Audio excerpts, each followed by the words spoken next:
uh, if it weren't for the war and some other instability, I don't want to go into COVID right now, but that was another episode that actually has political roots, and I don't want to go there right now. But if it weren't for this instability, one could say something quite important about Europe.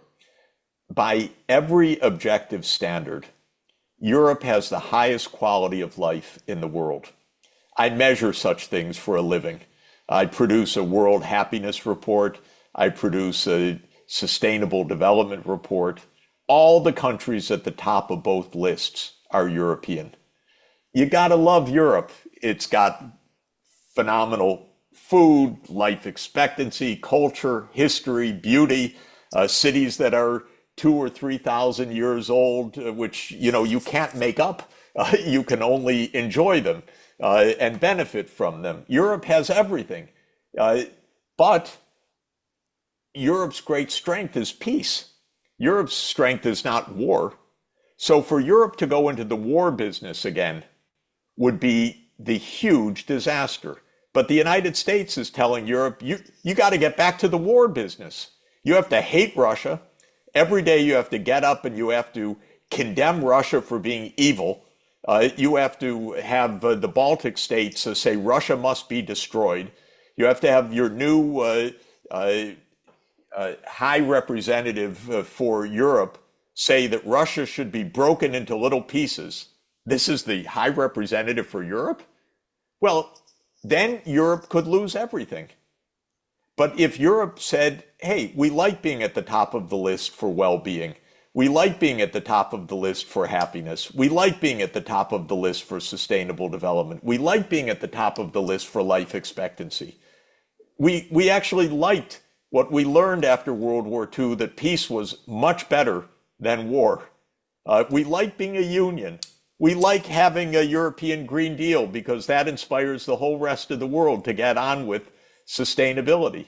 If Europe did that, it would be safe, it would be admired, it would be visited, as it is, of course, by everybody in the world, because everybody loves Europe.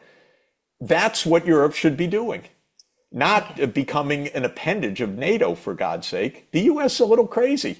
The U.S. wants to run the world. Europe doesn't need to run the world.